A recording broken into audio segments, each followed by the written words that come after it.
All right, this is day one of our 90-day challenge, and you can see that this is ground zero.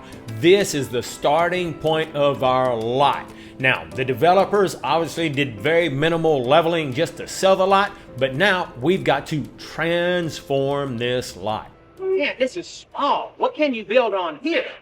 But what are we going to find out in just a couple of hours? You see, we're starting this new episode. Our goal is to see if we can build this house in as close to 90 days as possible. Can we do it? So let's get after it. But first things first, we need to know exactly where are our property lines located. Our engineer and contractor for this project are stretching out a line from the boundary markers that the topographers put out for us. This way, when the tractors go to work, they will know what area they can work in without getting into trouble. He is stuck and trying to push himself up the hill.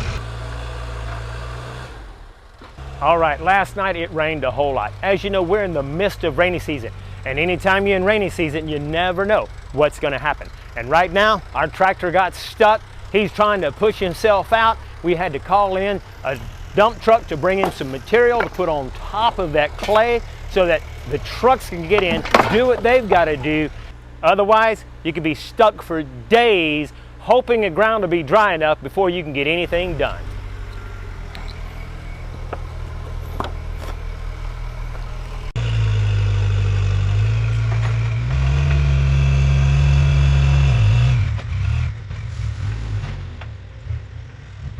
With as much rain as we got last night, well, now the tractor can't get up this slippery road. I need to get this leveled out so that I can get ready to put in that septic tank.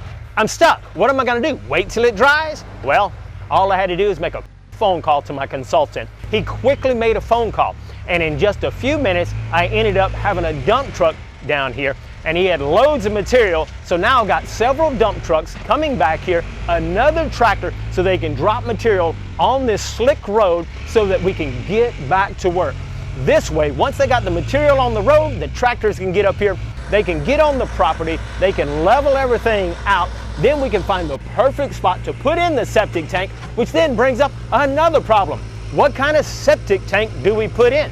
Do we put in a typical plastic septic tank, which is the norm for Costa Rica? Do we put in a concrete tank? There's lots of issues and lots of questions. We're gonna give you all of the answers in this series of videos called Building Your House in Costa Rica. Leveling your lot is not nearly as easy as it seems. A lot depends on the topography, property lines, and so much more. This is the spot that the engineer decided was the best location for our septic tank. More details when we actually install the septic tank. With that said, the reality is there is way more information you need to know about building a house in Costa Rica than I can possibly put in each of these videos. So with your help, as you drop your comments and questions, I'm using that information to build the most in-depth and comprehensive course, which will give you all of the details and show you step by step everything you need to know in order to avoid costly mistakes and save you time when you're ready to build. Since the course is not ready, you can schedule your free 20-minute phone consultation and talk to a professional who will be more than glad to answer your questions. Check out the link in the first comment or in the description below each video. We were actually coming along pretty good when we hit yet another snag. One of the tractors has broken down, putting us behind schedule already.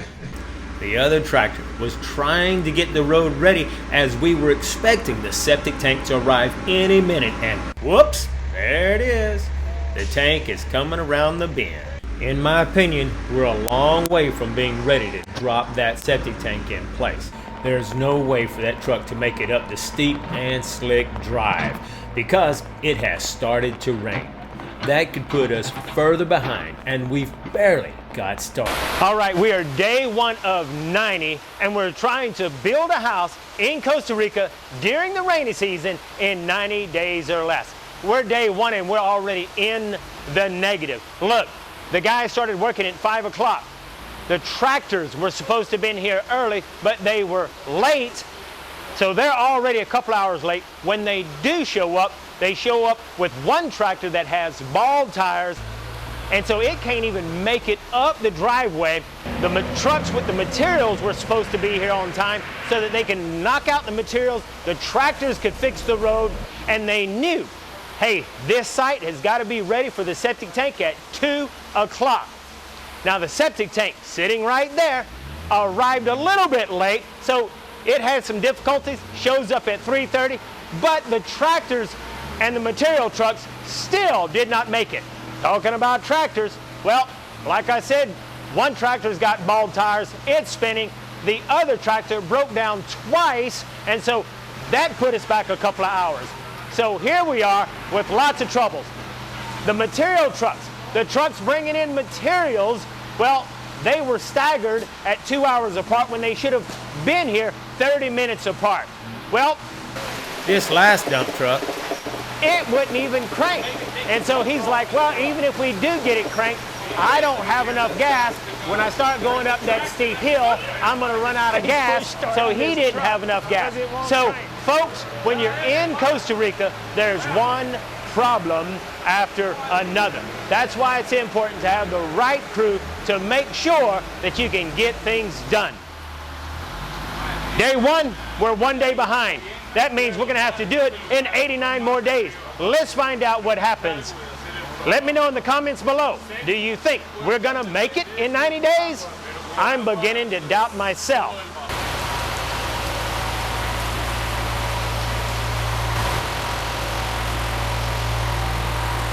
As I said, we're already way behind. And because the tractors and the material trucks dropped the ball and their responsibilities, now we have this truck with the septic tank that came all the way from San Jose. Knowing we were supposed to drop that tank in place at 2 o'clock, now this truck can't complete his job. He now has to drop this tank off on the side of the road, and then we're going to have to pay extra money another day when he's in this area to pick up this tank and then put it on the site in its proper location. So as you can see, they're getting ready to unload this humongous septic tank, put it on the road here. And with all of this rain, I've got to know, when I arrive here tomorrow, will that septic tank be full of rainwater?